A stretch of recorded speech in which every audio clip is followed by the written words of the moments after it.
विठ्ठल कांगणे सरांची तारीख घ्यायची, तुम्ही तेवढ्या तारखेचा मेळ लावून द्या. मी म्हणलं बरं झालं तुम्ही विठ्ठल कांगणेंची तारीख घेताय. तो म्हणला हो आम्हाला गरजेचं आहे. मी म्हणलं तुमच्यापेक्षा मला जास्त गरजेचं आहे. त्या आमदारचे पीए म्हणले कसं काय? कारण मला माहिती आहे तो बुवा 60 शिवाय जात नाही, आता मी 50च्या खाली येत नाही. त्यांच्यामुळं माझी सोय झाली. यांनी सवयीप्रमाणे पीएचे फोन उचलले नाहीत.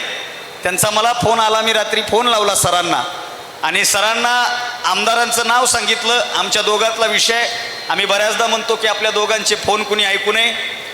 आणि सरांना म्हणलं अशा अशा आमदारांच्या ऑफिसमधून तुम्हाला फोन येईल आणि तुम्हाला कार्यक्रम करावा लागेल.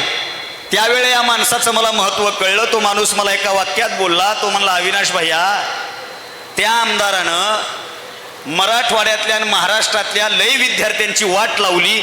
मी त्याच्या स्टेजवर जाऊन माझ्या वाट लावलेल्या विद्यार्थ्यांचा बदला घ्यायला सुद्धा जाणार नाही. विद्यार्थ्यासाठी असणारी तळमळ आणि हे तुमच्यावर कांगणे सर हे विद्यार्थ्यांचं प्रेम आहे म्हणून हे प्रेम इथं ओसंडून वाहत आहे. खरं तर मागच्या वर्षीही कवितेची मैफिल झाली आणि यावर्षीही कवितेची मैफिल करत असताना मला कांगणे सरांनी सांगितलं की तुम्ही नियोजन करा, तुम्ही सांगा मला हे हे कवी पाहिजेत. आणि ते सरांनी सांगितलेले महाराष्ट्रातले नामवंत कवी आज विचारमंचावर बसलेले आहेत. खरं तर तुम्ही कविता ऐकण्यासाठी इथं आलेला आहात, काही जण कविता पाहण्यासाठी सुद्धा आलेले आहेत.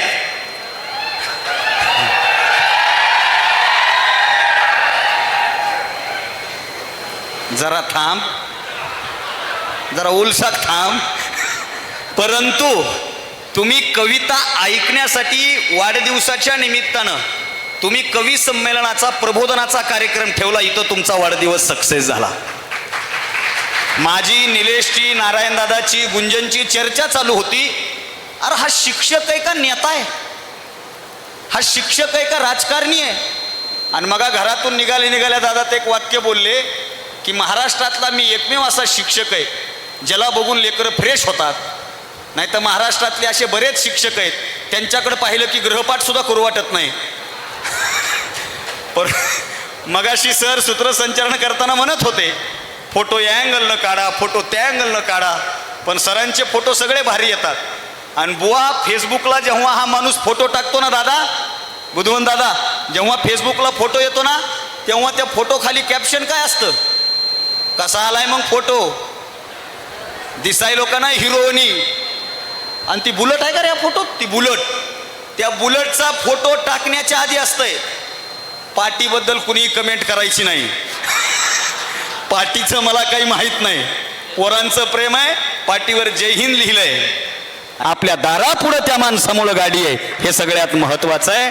म्हणून अशा या बहारदार कार्यक्रमामध्ये इथं उपस्थित सर्वच मान्यवर, त्यामध्ये आमच्या आदरणीय ज्ञानसाधना इन्स्टिट्यूटचे आदरणीय किरण सोनटक्के सर या ठिकाणी उपस्थित आहेत.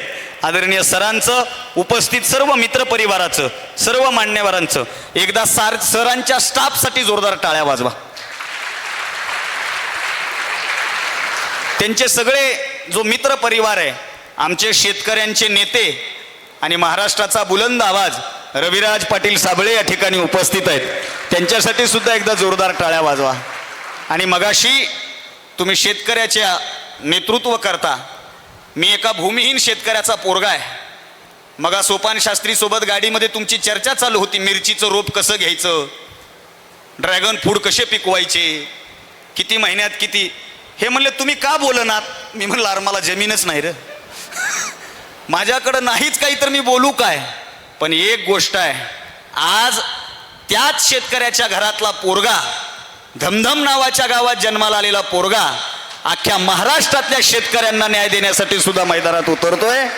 या बहारदार कवी संमेलनाचं सुरुवात या परभणी शहरामध्ये पहिलं पुष्प गुंफण्यासाठी ABP माझा नावाचं जे न्यूज चॅनल आहे, त्या ABP माझा न्यूज चॅनलचे वृत्तनिवेदक म्हणून ज्यांनी अनेक वर्ष काम केलं, ज्यांनी MCN न्यूज नेटवर्कला सुद्धा अँकर म्हणून काम केलं, महाराष्ट्रातल्या नामवंत वक्त्यापैकी एक वक्ता, दिसायला रुबाबदार असणारा,